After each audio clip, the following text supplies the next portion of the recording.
Mais c'est important, parce que quand on vient chez les gens, on ne comprend pas pourquoi il y a la paix et pourquoi ça se passe bien, n'est-ce pas? Donc, je vais continuer dans la lancée. C'est un pays où il n'y a pas de président. Ah, vous allez me dire, mais comment ça? Tous les pays du monde entier ont un président. Ici, il n'y a pas de président. Comment ça se passe? Eh bien, les 4 premiers partis qui remportent les législatives se partagent les 7 postes de gouvernement. Il y a toujours eu que 7 ministres ici en Suisse depuis 1848, la dernière constitution, 1848, que 7 ministres.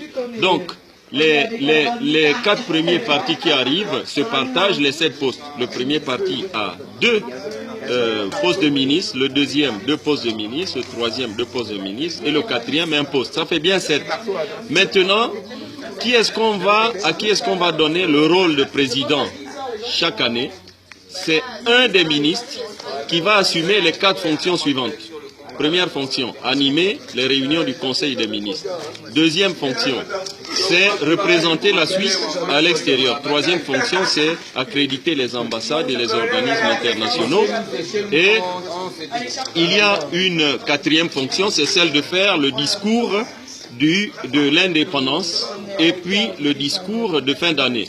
Donc vous voyez que ce ne sont que des fonctions symboliques, des fonctions de représentation. Mais il reste un ministre qui n'a pas plus de pouvoir sur les autres que ses homologues. Ce qui fait que chaque année, donc, le Parlement rechoisit parmi les 7 ministres lequel va assumer ce rôle de président.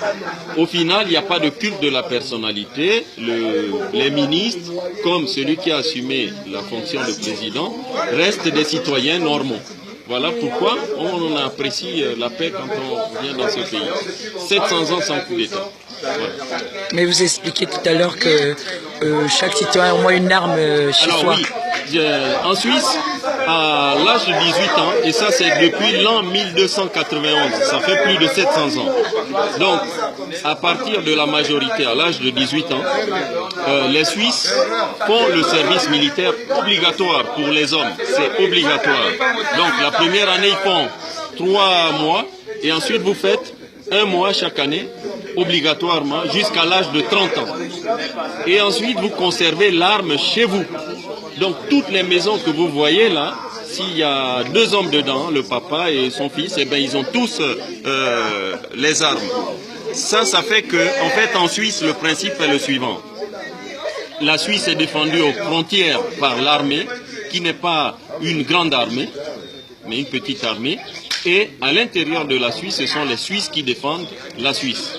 Ils ont tous les armes et il y a même des réserves de munitions dans les communes. Donc c'est quand même exceptionnel. Pourquoi il n'y a pas d'homicide? Il n'y a eu que 6 homicides en 2016, comparé par exemple même au Gabon où il y a peut-être une centaine ou même... Surtout la France. Ah, on peut comparer à la France, par exemple. Parce qu'en France, ça se suicide chaque semaine. Hein. Effectivement. Parce que, justement, en Suisse, il y a une éducation à l'arme. Les gens qui sont, on va dire, déficients, mentaux ou fragiles psychologiquement, ben, ceux-là, ils n'auront pas le droit de garder l'arme chez eux. Le reste, ils ont eu l'éducation de 18 ans à 30 ans. Donc, c'est des gens aptes à avoir l'arme chez eux. On appelle ça le principe des citoyens soldats. Il y a la Norvège qui pratique un peu le même système. Alors, ça permet d'éviter que un jour, quelqu'un prenne le pouvoir par la force. Ce n'est jamais arrivé ici, en 700 ans. Alors que chez nous, puisqu'il n'y a que les militaires de métier qui ont les armes, ben, à un moment donné, ils peuvent être détournés par le président de la République pour imposer la dictature aux autres populations. En Suisse, il n'y a jamais eu de dictature et il n'y en aura jamais parce que tous les citoyens sont préparés pour défendre leur commune, pour défendre leur liberté et la démocratie. Alors, il faut aussi savoir que il y a 3 niveaux en Suisse, la commune, le canton et le gouvernement fédéral. À chaque niveau, il y a des compétences et les compétences de la fédération, elles s'arrêtent au niveau des compétences là où commencent les compétences du canton et les compétences du canton s'arrêtent là où commencent celles de la commune. Il y a 3 niveaux et à tous ces niveaux-là, il y a toujours le principe du gouvernement collégial. En Suisse, il n'y a pas un homme fort. C'est toujours un collège au niveau des communes, au niveau des cantons et au niveau même de la Confédération. C'est le pays vraiment où le gouvernement est toujours assuré de manière collégiale. Parce qu'on sait que le pouvoir est très dangereux.